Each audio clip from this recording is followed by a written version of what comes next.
For the last several months, I've been agonizing over how I want to show up online. I'm an artist and I could paint all day, but in the end, you really have to do some sort of social media or online exposure in order for people to see your art. Otherwise, you're not going to sell anything. So I have been bouncing back and forth between YouTube, Substack, LinkedIn, Instagram. And, you read a lot of articles that say focus on one platform. Just put your effort into one platform, forget about the others until you get that taken care of. And I thought initially that I would do that with YouTube. And so I tried a couple times. Actually, as an artist, I have a couple different things that I do, but right now I'm focusing on my painting and doing art shows, art fairs. So I tried a couple YouTube channels, couldn't sustain it for one reason or another, and I think I have finally found a combination of items that is going to work for YouTube. Let me also say that I find it difficult. I mean, it should be easy to just focus on one platform, right? But for some reason, that doesn't work for me either. I really wanted to have a presence on several different platforms, and let's try this method and see what works. Today, though, this video, what I'm going to be doing is kind of sharing what my new format for YouTube is going to be. And then maybe down the road, after I see how it is going to work, I'll share a system I've developed to post on multiple platforms. So we'll see. I like, as an artist, I know I'm not alone in wanting to have a presence online and have it not completely eat up all of your time. I mean, you have to have time to create. So that's something I want to work on and help other artists get clear on as well. So let me just tell you what my plan for YouTube is. And that is I'm going to do a weekly video formatted around the idea of a weekly roundup, because I do a lot of different things in my role as a fine art painter. And I wanted to cover all of those things, as well as some of daily activities or things that are inspiring to me, books I'm reading, that kind of thing. So I wrote down what the kind of a formula for me that would of things that would be included in a weekly roundup. The first would be any work in progress that I'm doing. So I'm working on a painting right now, and after I tell you all the components of this, I'll be going over what I'm actually working on. So a work in progress is the first thing. The second thing would be new supplies that I've gotten. I think as artists, we all love fun new stuff to experiment with. And I don't always have new supplies. Frankly, I have plenty of supplies that were new at one point that I've never really explored or played around with. So I'll be going over some of those and maybe making some recommendations. Thirdly, what am I reading? I want it to relate to my art in some way in order to share it with you. Fourth thing would be things in my daily life that are bringing me joy. And I'll talk about that one in a minute. The fifth thing, 2, 3, 4, 5, is art that I have planned, things on the drawing board. I, like many of you, probably never just have one idea in the works. I've always got multiple things going on. I just kind of like to jump around and play with other things, so that I just, it doesn't get stale. And if you're working on a painting or a large piece, I need time to get away from it for a little bit and kind of look at it with fresh eyes. So I don't want to work on something for, every day for a week. I usually will take at least a day off or every other day and come back to it and see. It's just easier to see kind of what you need to do, which direction you need to go in. And finally, art show prep. This year I have applied to 7 shows. I'm in the Pacific Northwest in Oregon, and so all my shows are on the West Coast, most in Oregon. And I don't know which ones I'll get into. There were a few I applied to that I didn't get into last year that I hope to get into this year, but I'll be giving you some, just kind of, you can follow along and see what I'm doing to prepare for these shows. So the first item of business is works in progress, and I have 2 main things that I'm working on. One is these 8x10 pieces that I'm calling, what am I calling these? These are bottle tops.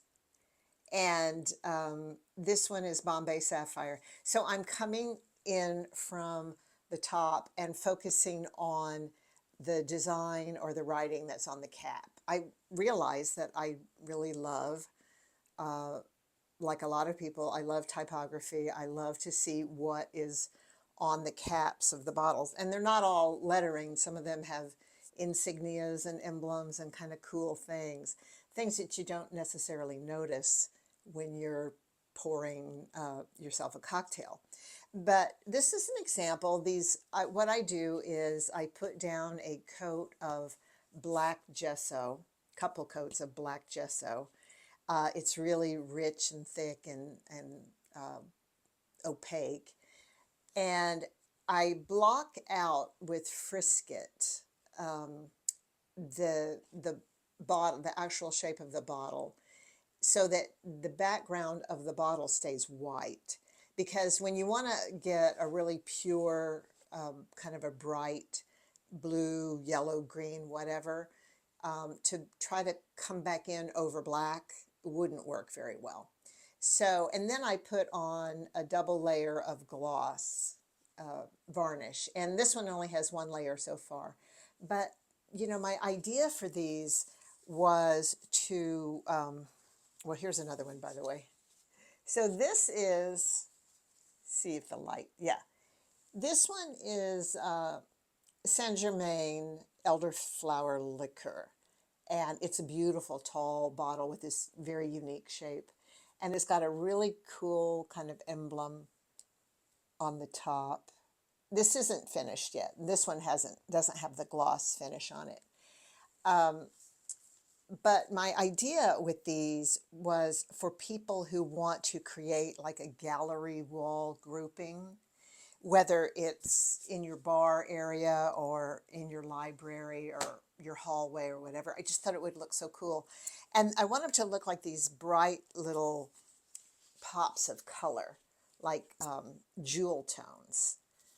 And I thought, I'm going to frame all of these. My framing shop is fabulous. They have an area that has all of these leftover pieces of frames, but they've put together like in standard sizes, 8x10, 9x12, 11 by whatever, 16 by 20, and so you can go and pick different frames, and they're so reasonably priced. So I want to frame these all in kind of different, cool, funky frames, and sell them at the next art show. But these have really been fun for me to create. So I have a whole, I don't know, maybe 6 or 8 that are planned so far. So I'll be showing you those as we go through the weeks. The next thing, the work in progress, is actually quite a large painting, and I'm calling it City Lights, and I'm going to pop that in as an overlay over me speaking about it. I am obsessed with the reflections and the lights that pop when the sunlight comes through my dining room windows and it hits my dining room table. And as I was accumulating pretty cocktail or liquor bottles, I there was a time, I guess, when the sun hit just right, and it was like, I mean, it just sang. There was just these highlights and colors and gorgeous bottles and reflections, and it just reminded me of a city at night.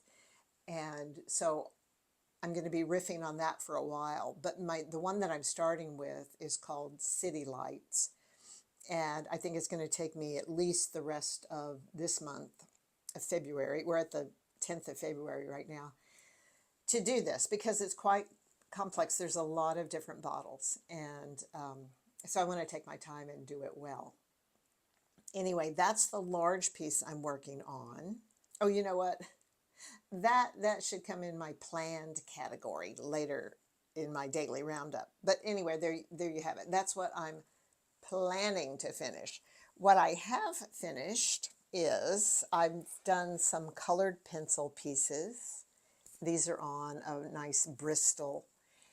What I wanted for these to be is eventually prints, actually. But these, I'm calling this the Icon series. And so, here you have this iconic wax seal on the Maker's Mark bottle. And I love it. It's beautiful. You recognize it, anywhere. And these were set up in my dining room as well, and I had these interesting shadows created. So the body of the bottle is in sharp contrast, in sharp focus. And like I said, these are colored pencil. And then I'm leaving the background a little bit scratchier because I wanted it to look like a piece of art, like a pencil drawing. So that's one. I did a Wild Roots vodka, this pear-infused vodka. This, I found out, is in Oregon. It's produced in Oregon. And a lot of people in Oregon recognize this when I think I had it featured in a painting that I had in my art shows last year. But a lot of people recognize it. Now I know why, because it's a gorgeous bottle for one thing, but it's made right here in Oregon. So that's that one. Then we have the iconic Bombay Sapphire. This one, I was really excited about doing it because I love the color, the blue. It was tough to do. The label was actually the easy part. It was capturing this kind of fuzzy, on the back of the bottle is a label, and that's what's coming through in kind of in duplicate here on the facets of the bottle. That one was tricky. It took me a lot of layering to get that right. I think at some point I'll put up, I'm pretty sure I kept time-lapse images of me doing these pieces, so I'll go in and find those and maybe talk about those in a future YouTube video. And then this is the last one I have so far. I'm going to be doing some more, but the Tanqueray Gin, that green bottle, I just love the colors. So those are the 4 colored pencil drawings that I have that I'm going to be making prints of for the upcoming art shows that I do. Okay, next. So since I was doing more colored pencil, and I love colored pencil, I sometimes, it's a real dilemma because I know some people have very successful art careers doing only colored pencil. And I get that. I just think when you really handle colored pencil well, it's just so good. And I love it. But I also like to paint, and I think it's easy to have things on canvas instead of having to cover them or get them matted and then put them under glass, and a little bit harder to ship and to travel with and that sort of thing. So I often can talk myself out of doing colored pencil, even though I think ultimately it's really my favorite medium. I feel the most in control of colored pencil. Like it comes out the way I envisioned it in my head. So having said that, I know that if I want to sell these originals, colored pencil originals, you really need the best colored pencils. And I'm using Prismacolor, Prismacolor Premier, which I really like, and they do very well. I love the way they handle. I think ultimately the Caran d'Ache Luminance, these are, I kind of consider the best in the business. They have, maybe they rate higher on light fastness.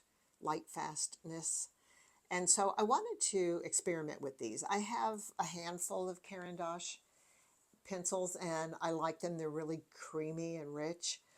And I thought, well, if I'm going to sell originals and colored pencil, I want the best. And so I'm starting with this set of 20. As you can imagine, they're kind of pricey.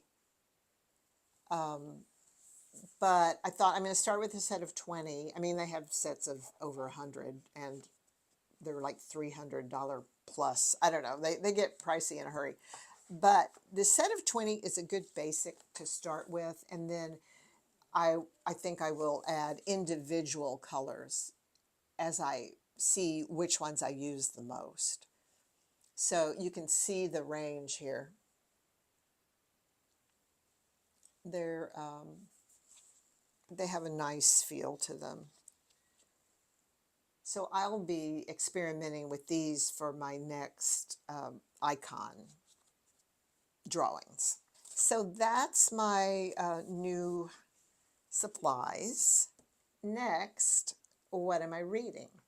So I'm reading 2 books right now that are, I mean, to say I'm reading them is not really fair, I guess, but this Complete Guide to Single Malt Scotch, a former patient of mine. I was a dentist for 35 years, and so on my newsletter, on my email list is a former patient who follows me, and she recommended this book. And I think that it really is kind of like the Bible of Scotch. It's by Michael Jackson, who I guess was very well known in the world of Scotch.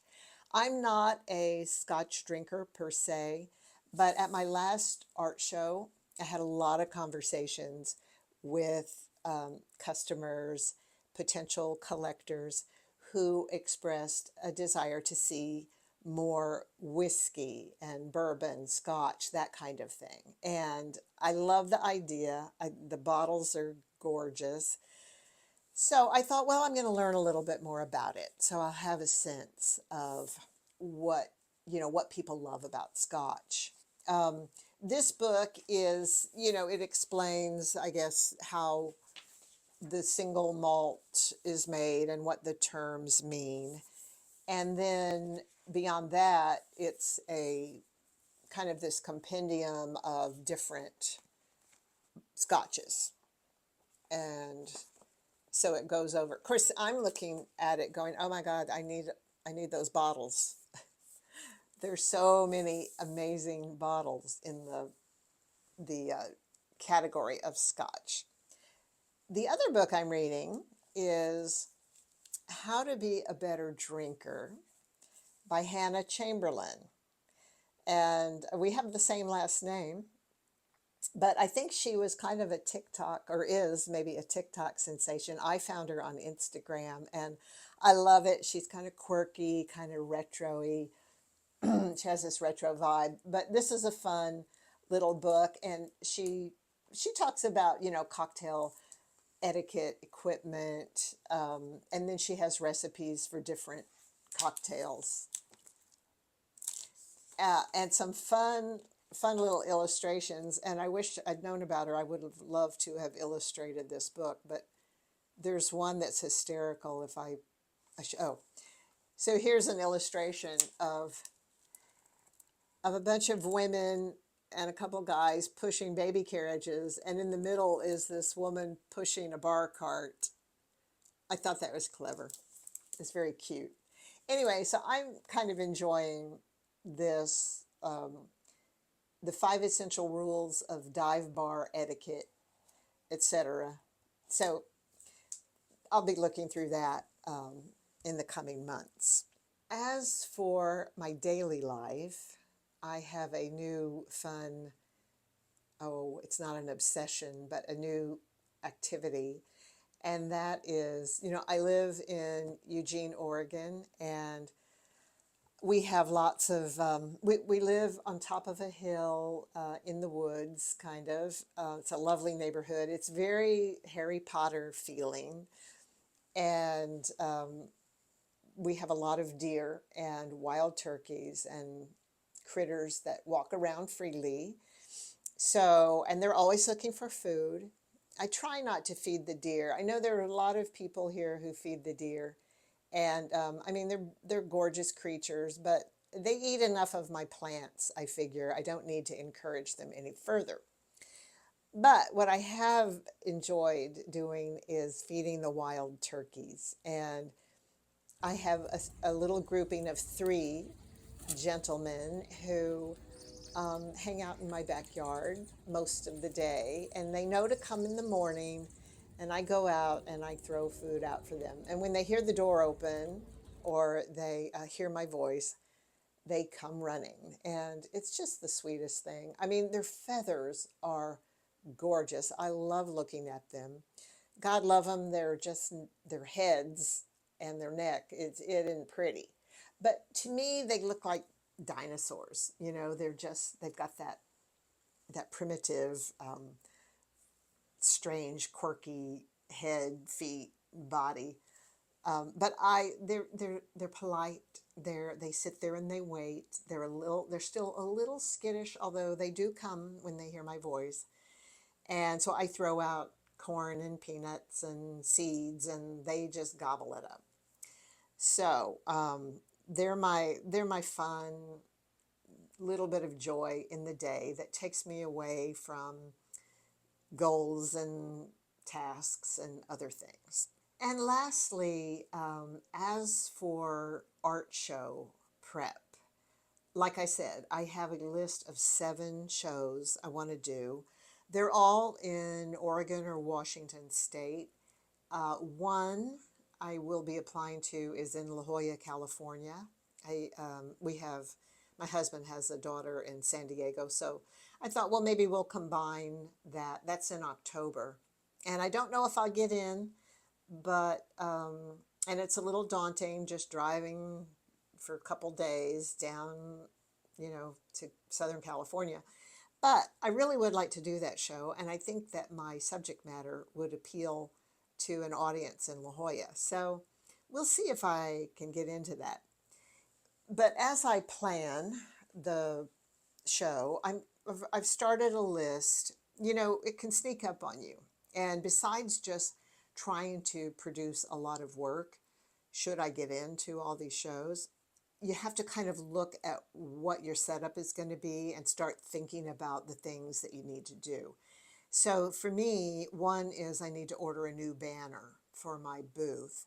I've changed the name. I was the wine country artist, and that was mostly when I was painting wine themes. And I still do paint some of those, but right now it's really heavily into spirits. And so I renamed my, I guess, my brand Spirited Art.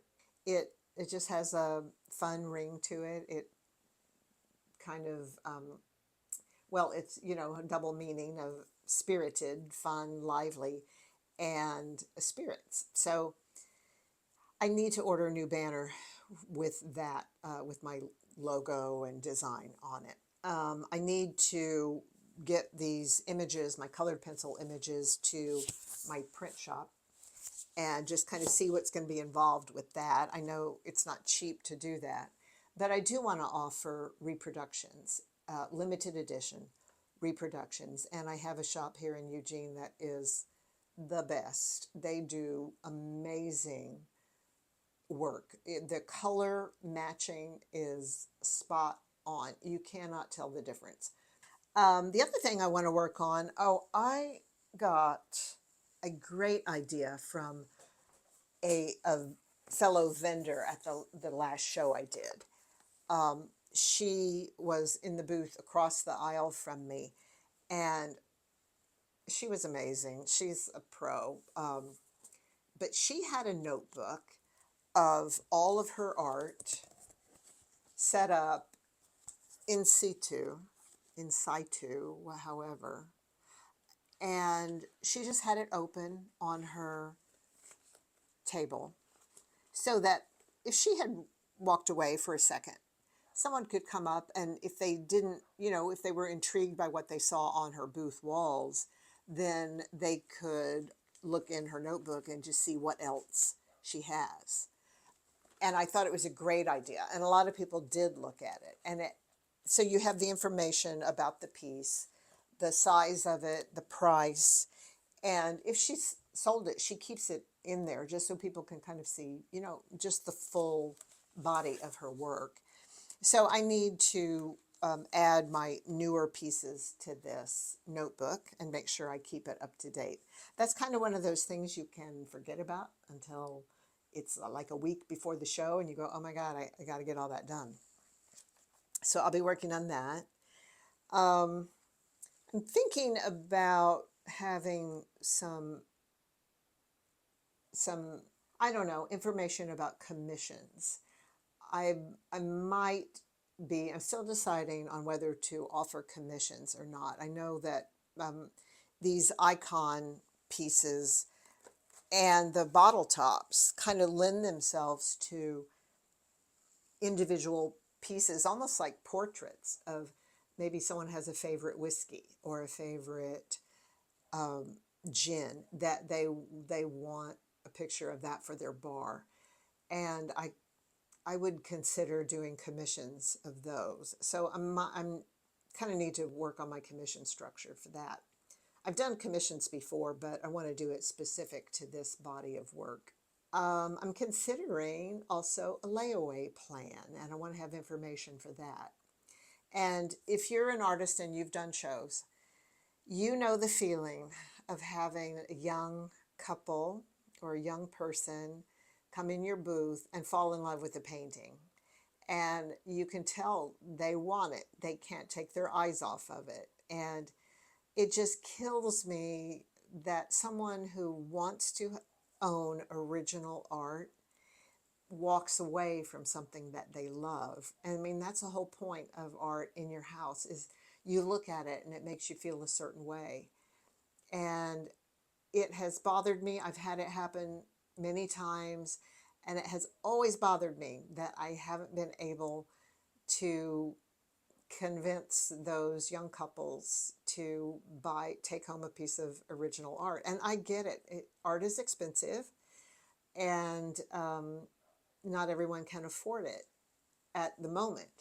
But on the, I don't know, I read an article by a gallery owner, someone who has a large readership, and he was talking about offering layaway so that someone falls in love with the piece and they can start making payments over 3-4 months, and then you ship it after they finish paying for it. I think that's a great idea. I remember back in the day, back in the 80s, everything you could do layaway for a suit, a dress, a whatever. Maybe people still do it. I just don't shop that much anymore. But I love that, being able to offer not just prints or, something that's a little less expensive than a full original painting, but being able to offer a payment plan for someone who wants an original painting. So I think I'll work on having that information available. What else? Oh, and I need to come up with a postcard. I want to do a cool kind of a glossy postcard that I can send to galleries, whiskey distilleries in the area. There are quite a few, I think now, more than, I don't know, 10, 20 years ago. So those are all things that are on my to-do list for art shows. And I'm sure I'll keep adding to that as I think of, I have to write it down because if I don't write it down, it's gone. Anyway, I think that's it for this weekly roundup. And this feels like a good format to me. I think I can stick with it. I'm planning to post once a week, and we'll see how it goes.